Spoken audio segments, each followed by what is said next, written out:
sa femme et ses enfants. Allah dit Ya ayyuhallazina amanu inna min azwajikum wa awladikum aduwan. Oh vous qui croyez, vous avez parfois des vrais ennemis en certains de vos épouses et en certains de vos enfants. Méfiez-vous-en. Mais si vous faites preuve d'indulgence à leur égard, en les excusant et en les pardonnant, sachez que Dieu est infiniment absoluteur et miséricordieux. Fin de citation. Dans la vie du messager d'Allah, certaines de ses épouses ont comploté contre lui par rivalité entre elles-mêmes.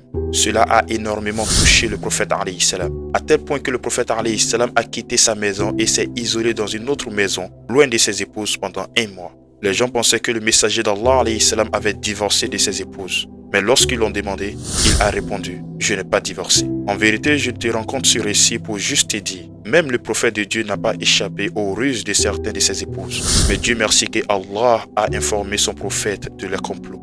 En réalité, mon ami, ne sois pas étonné de subir certains mal de ta femme et de tes enfants. Et la meilleure chose à faire que je te conseille, c'est de les pardonner. Tu les pardonnes pas parce que tu es faible ou incapable. Tu les pardonnes parce que Allah t'a choisi comme chef de famille et tu es digne de cela. Et tu as la force et la capacité de supporter toute difficulté en teignant ta famille. Un chef n'est pas un chiffon, n'est-ce pas? Sois prêt car tu verras certains mal de ta femme et de tes enfants t'atteindre. C'est pour ça Allah fait 2 choses dans ce verset 14 de la Sourate 64.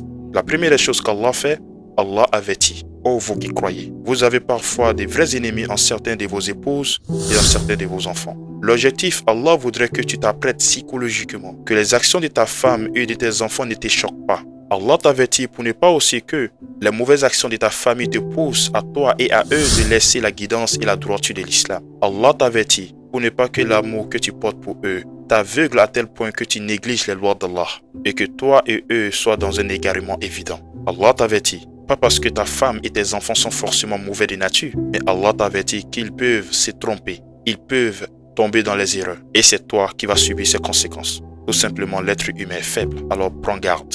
Et la deuxième des choses qu'Allah fait dans ce verset, Allah te conseille et te dit de pardonner. Pardonner le mal qu'ils vont te faire subir pendant la vie des couples, car lui, Allah est témoin et parfaitement connaisseur de ce qui se passe. Ainsi, je crois qu'après cette vidéo, certains vont me dire, mais Jalal et les femmes qui subissent le mal de leurs époux, qu'est-ce que tu dis de cela? Oui, cela est vrai. Certaines femmes subissent le mal dans la vie des couples aussi. Mais je leur demande de patienter aussi et d'attendre la récompense d'Allah.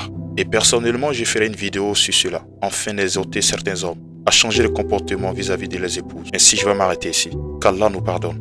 Qu'Allah nous donne des bons époux et des bonnes épouses. Qu'Allah enlève le diable entre nous. Qu'Allah stabilise les familles. Qu'Allah nous donne des bons enfants. Qu'Allah fasse que les enfants soient au service d'Allah et de la religion et des musulmans. Qu'Allah nous facilite nos vies d'ici-bas et dans l'au-delà.